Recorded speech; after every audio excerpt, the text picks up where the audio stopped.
Mesdames et messieurs, bienvenue dans cette grande édition du journal universitaire qui clôture la semaine.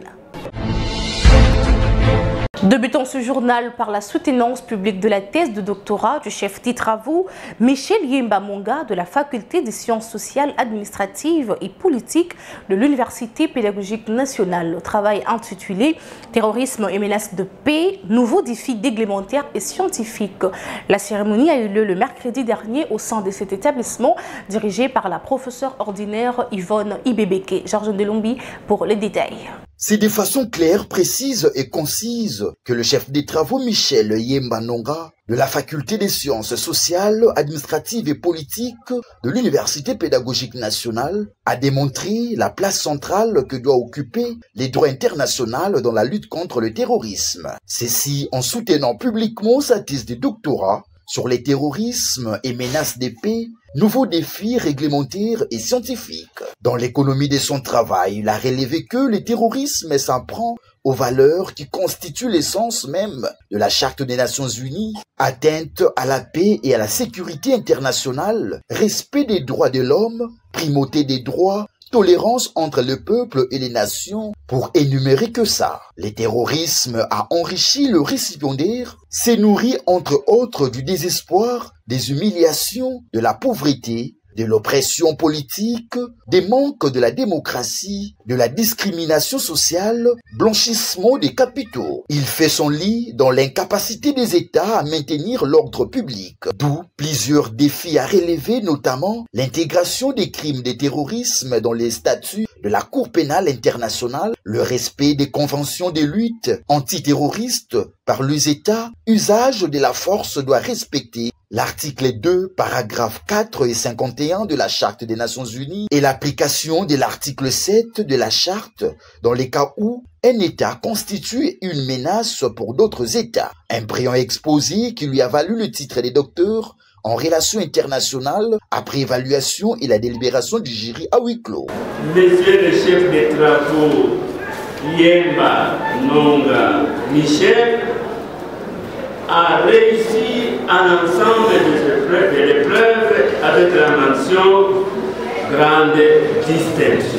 Pour lier l'utile à l'agréable, le secrétaire général à la recherche de l'UPN lui a conféré le grade académique au nom de la rectrice empêchée. En apportant sa pierre à l'édifice, le spécialiste en droit international a placé un mot après son couronnement. Dans ce travail, on a voulu tout simplement démontrer la place que doit occuper le droit international dans la lutte contre le terrorisme. Et nous avons axé ça sur 3 points. Il y a l'aspect de l'incrimination, l'aspect de la répression, et puis l'aspect de la coopération. De l'incrimination dans le sens où lorsque vous lisez des conventions, des traités et des protocoles d'accord sur le terrorisme, vous allez se rendre compte qu'il y a au moins 20 de conventions et de protocoles d'accord. Et la majorité de ces conventions, on a qualifié le phénomène terrorisme comme une infraction. Et à l'absence d'une juridiction internationale pour trancher ces affaires, et on a demandé à chaque État d'intégrer automatiquement dans son arsenal juridique interne l'infraction du terroriste. Et dans l'aspect de l'incrimination, ça veut dire que c'est un comportement un peu imbuvable. Le terrorisme trouble l'ordre public à travers la terreur, la violence.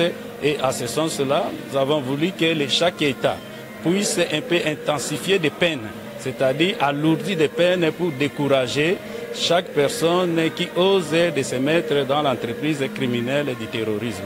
Et en troisième position, nous avons parlé de la coopération internationale, puisque aucun État peut résoudre le problème du terrorisme seul. Et à ce sens, les États doivent soit signer des accords bilatéraux ou soit multilatéraux avec d'autres États pour que la lutte soit efficace. Et avant que le Conseil de sécurité puisse siéger, à chaque moment, lorsqu'il y aura des attaques contre la République démocratique du Congo, la RDC doit utiliser l'article 51, c'est-à-dire la légitime défense. L'ambiance était au rendez-vous. Pablo Picasso et la guerre, c'est le thème retenu à la 2e édition d'Expo Guernica, clôturée le mercredi dernier à l'Académie de Beaux-Arts de Kinshasa, avec la participation de plusieurs ambassadeurs accrédités en République démocratique du Congo. C'était en collaboration avec l'ambassadeur d'Espagne, Valangolou, pour les détails.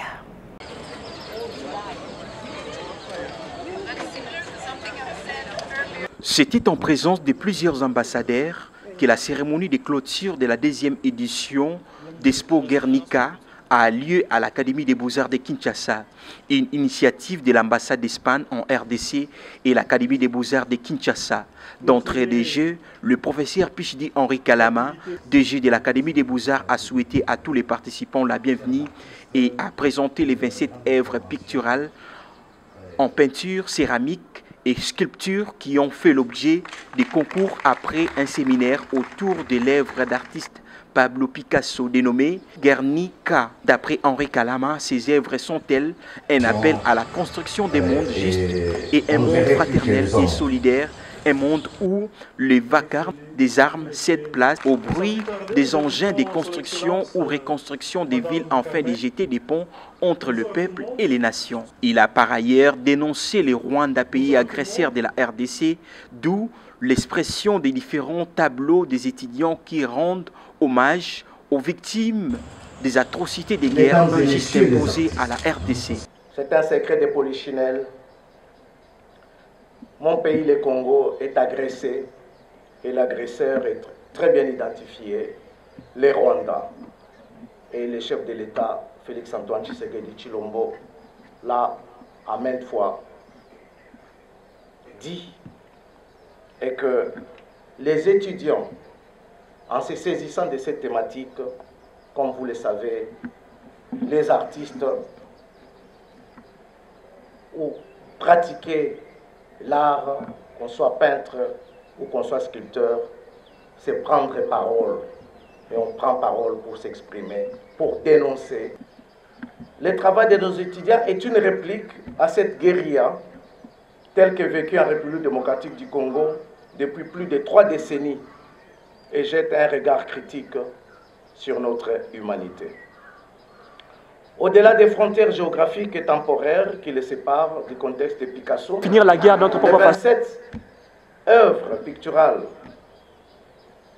parce que vous retrouverez des peintures, des céramiques et des sculptures, sont une réponse artistique face aux horreurs de la guerre.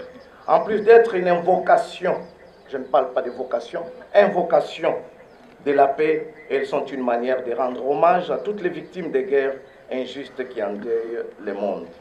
Prenant la parole, Carmen Diez-Orejez, ambassadrice du Royaume d'Espagne en RDC, estime qu'à travers cette coopération d'ambassade d'Espagne, compte contribuer à la promotion de la diversité culturelle, la construction de la paix en RDC où les conflits armés et les guerres civiles ont provoqué et provoquent toujours beaucoup de souffrances de la population congolaise. J'en suis convaincue que les échanges culturels entre les pays sont extrêmement enrichissants et contribuent à mieux comprendre les uns les autres, et on se rend compte qu'on a tous les mêmes peurs, les mêmes défis.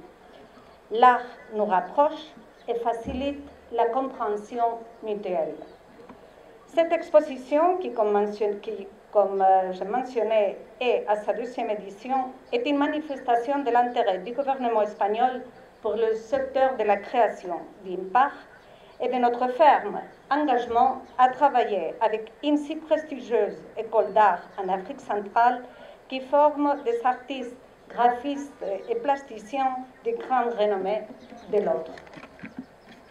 À travers cette coopération, l'ambassade d'Espagne compte contribuer à la promotion de la diversité culturelle et à la construction de la paix en République démocratique du Congo. Le 27 lauréats ont reçu des mains des ambassadeurs et autorités académiques leur certificat de participation à la 2e édition d'Expo Guernica sous le thème Picasso et la guerre.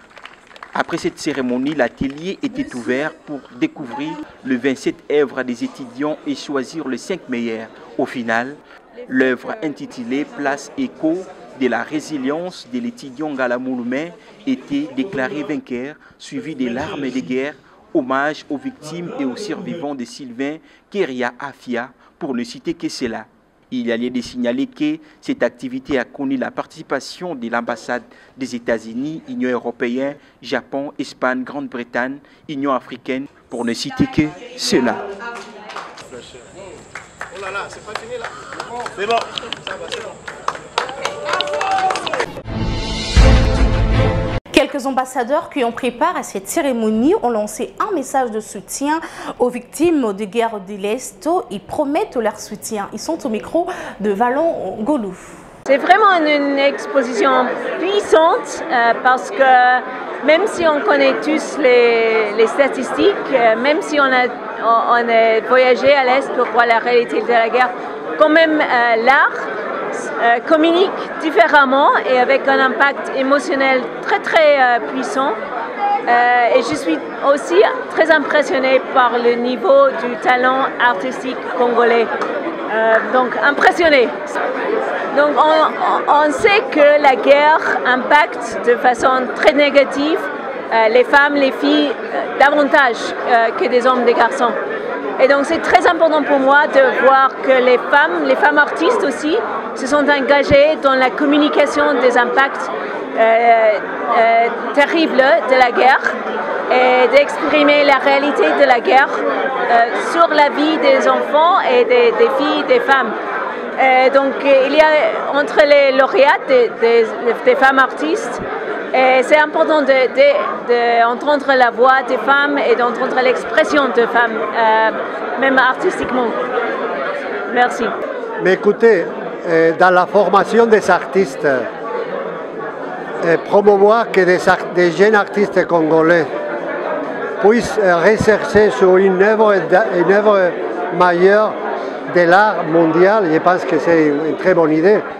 Je suis sûr que ça les encourage à réfléchir et ça les encourage, comme on voit dans la plupart des travaux, à aussi établir des liens entre leurs propres œuvres et ce qui a été, comme j'ai dit, une des meilleures œuvres d'art dans l'histoire de l'humanité.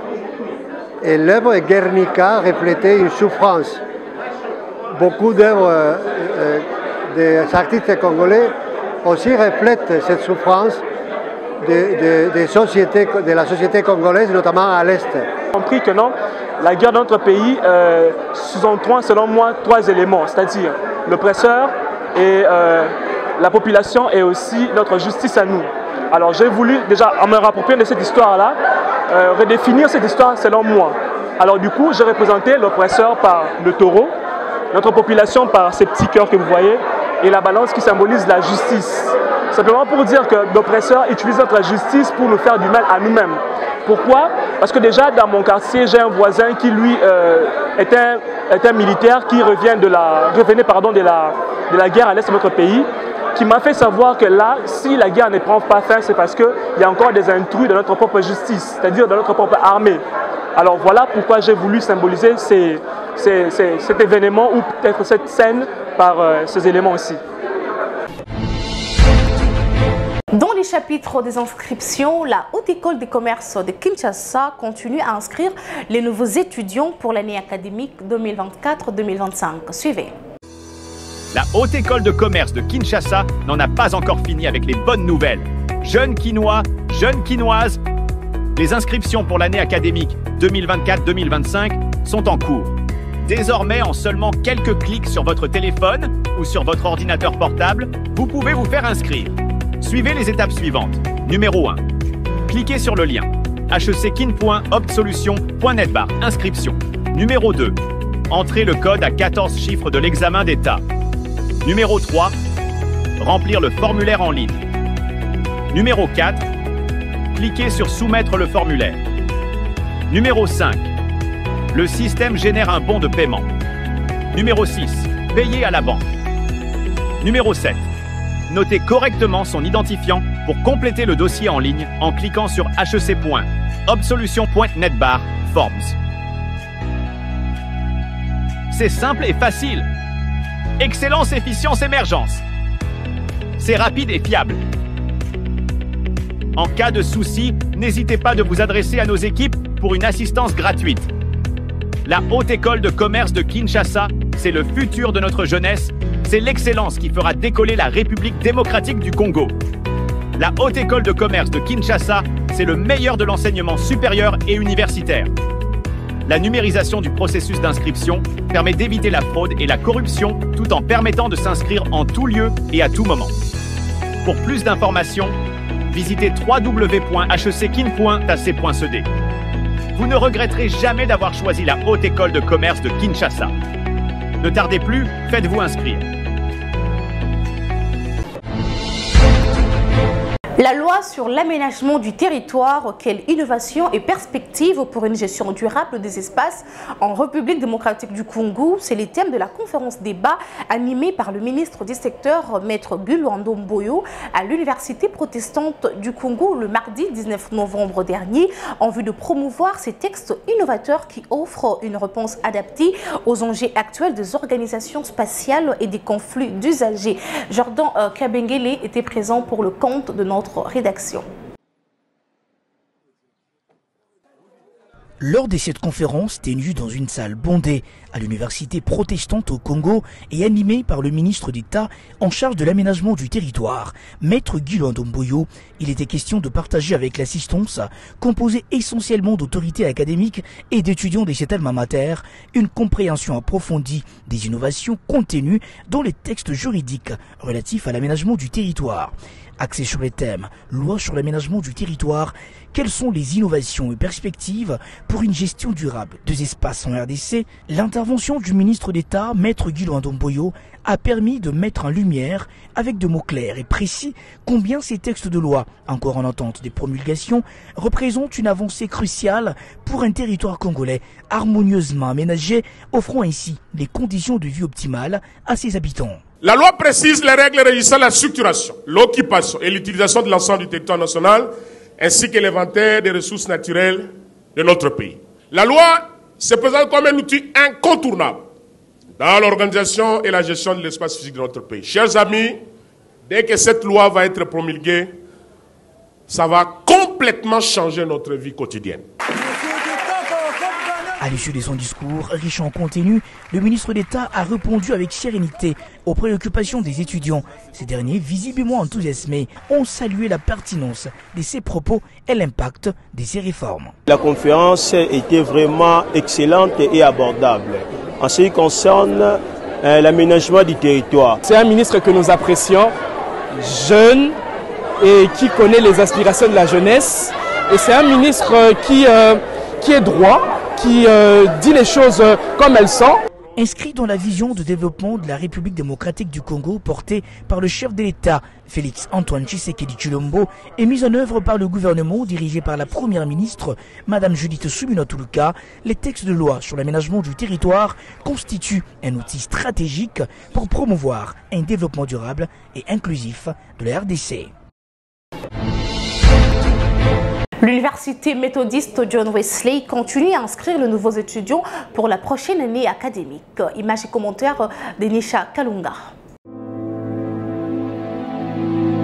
Étudiants et étudiantes congolais et congolaises, vous qui désirez poursuivre vos études universitaires, accroître votre connaissance et être pétri des valeurs incontestables, suivant les exigences du système licence, master et doctorat, l'université John Wesley reste la meilleure dans la formation des qualités de futurs cadres de la République démocratique du Congo. L'université John Wesley ouvre ses portes pour les inscriptions de nouveaux candidats dans toutes ses facultés, à savoir la faculté de sciences informatiques, la faculté de sciences de la santé, la faculté de sciences agronomiques et de l'environnement, la faculté de sciences économiques et gestion des entreprises, la faculté de sciences de la communication, faculté de sciences sociales, politiques et administratives, la faculté de droit et la faculté de théologie.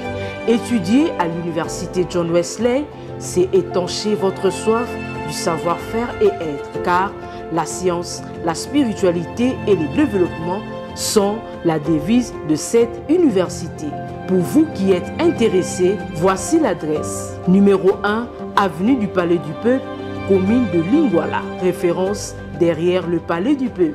Pour tout contact, plus 243 81 32 69 170, plus 243 99 09 58 300, plus 243 89 00 14 256. Cordial bienvenue à tous.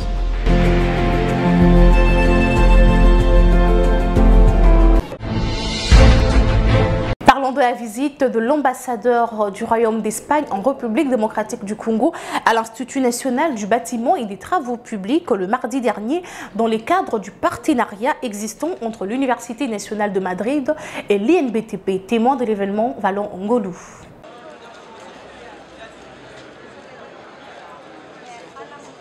L'ambassadrice du Royaume d'Espagne en République démocratique du Congo, Maria del Carmel Diez Orejas, a visité l'Institut national du bâtiment et des travaux publics, en sigle INBTP, que dirige le professeur ingénieur Cédric Chibango Monienze ce mardi dernier dans le cadre de la coopération entre l'Université polytechnique de Madrid et l'INBTP. D'entrée de jeu, le directeur général de l'INBTP et les membres du comité de gestion ont reçu l'air hôte et l'ont conduit à leur école de la langue espagnole où elle a échangé avec quelques apprenants.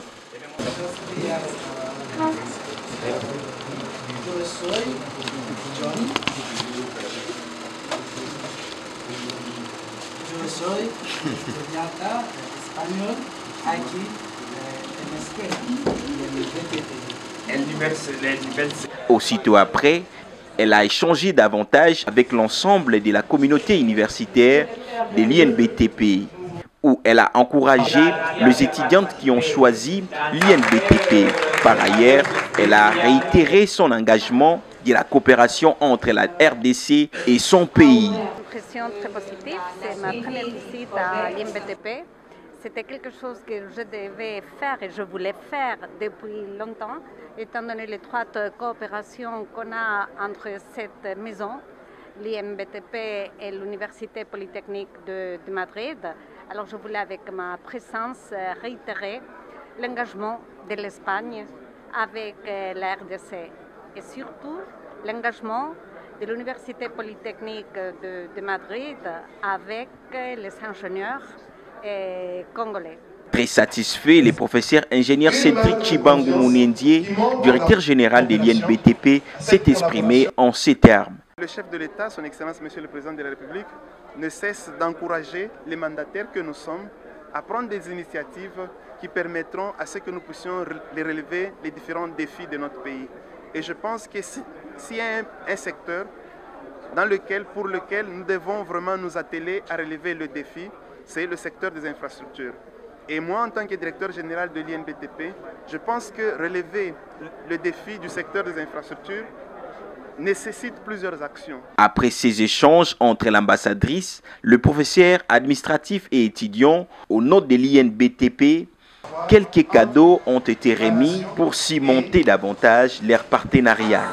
Motif de joie pour l'ambassadrice.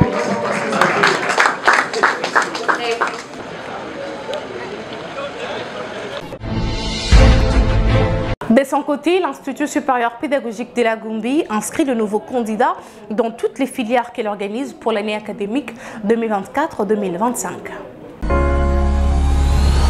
Former des cadres, les élites et porteurs du changement dans la société congolaise reste une priorité pour l'Institut supérieur pédagogique de la Gambie. L'ISP Gombe, un établissement universitaire de grande renommée, inscrit les nouveaux étudiants pour l'année académique 2024-2025. Chères étudiantes et étudiants, amoureux du savoir, venez vous inscrire à l'ISP Gombe dans les filières suivantes: lettres et sciences humaines, sciences exactes, options biologie et techniques appliquées, physique-chimie, physique informatique, sciences commerciales administratives, informatique et gestion des entreprises, sciences et techniques d'accueil, options hôtellerie et restauration, accueil et tourisme. Vous avez deux possibilités d'étudier. L'ISP Gombe organise ses enseignements en 2 vacations, soir et jour, selon les normes du système licence, master et doctorat. À l'ISP Gombe, c'est la qualité et l'excellence dans tous les domaines de la formation. Nous sommes en plein centre-ville, précisément au croisement des avenues Père Boka et Kisangani dans la commune de la Gombe. Référence: Centre culturel Boboto. Hâtez-vous car les places sont limitées.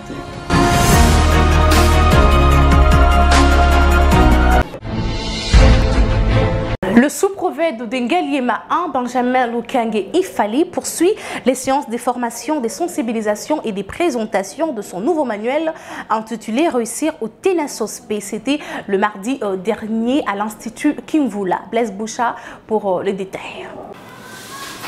Dans les buts de sensibiliser et de partager les expériences scientifiques, le sous-prophète de Ngaliema 1, Benjamin Lukange, a foulé les sols de l'Institut Kimvula dans la commune de Kitambo, où il a tenu cette formation pour parler de la réforme éducative et présenter son nouveau manuel intitulé Réussir au Ténasospe. Benjamin Lukange Ifali a donné la pertinence de ce manuel, tout en souhaitant l'accompagnement de professeurs pour mieux vendre et faire consommer son contenu auprès du public. Je suis ravi parce que c'est sur invitation de mon collègue de Kitambo que nous sommes là, parce que lui aussi, pendant les itinérances, il avait constaté qu'il y a un problème dans ce domaine-là. C'est comme ça, il m'a dit que non, comme vous aviez commencé chez vous là, à Kitambo, sur la formation sur la mise à niveau des enseignants de SVT, venez également chez moi. Les participants présentaient le même comportement, c'est-à-dire qu'ils étaient très attentifs et ils ont manifesté leurs préoccupations. Et on a trouvé que beaucoup avaient une mauvaise compréhension du Ténasospe. On croyait que le Ténasospe c'était un simple test d'orientation pour les enfants, mais à côté de ce test psychologique, il y a l'évaluation des acquis scolaires. C'est comme ça que nous avons organisé cette séance de mise à niveau.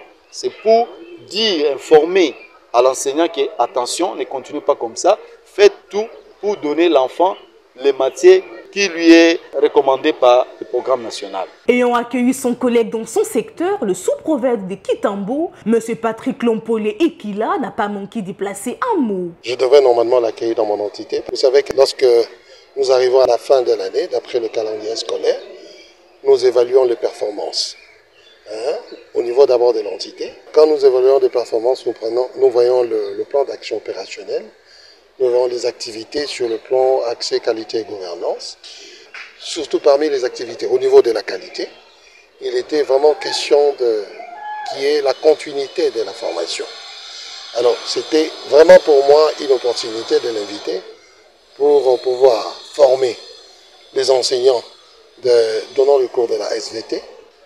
Alors pour moi c'est vraiment une très bonne impression parce que j'ai échangé avec lui et aujourd'hui je lui ai vu dans la salle en train de former les enseignants. Et je pense que lors de la revue annuelle, ça pourra aussi participer à la performance au niveau surtout de mon entité. Notons que, juste après le jeu de questions et réponses entre l'assistance et l'orateur, quelques conseils pratiques et recommandations ont été formulés par le sous-prophète de Ngaliema 1.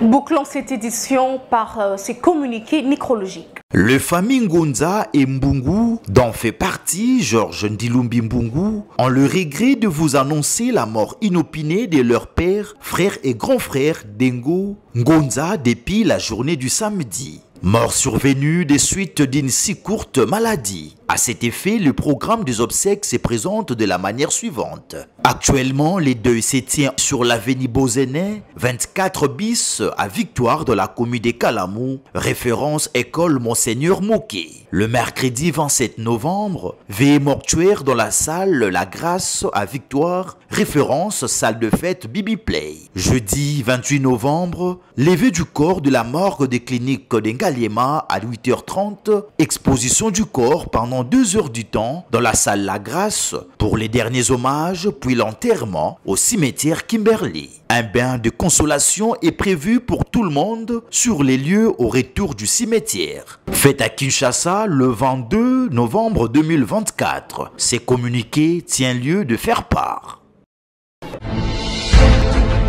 Voilà, mesdames et messieurs, nous sommes arrivés à la fin de cette grande édition du journal universitaire. Si vous l'aviez aimé, dites merci à Gérès Landou qui était derrière la caméra. La réalisation du docteur Emmanuel Lema, toujours sous la coordination de l'honorable André Mouchongo Machara. Quant à moi, je vous dis au revoir et bonne suite de programme sur nos chaînes partenaires. Et bon week-end à tous.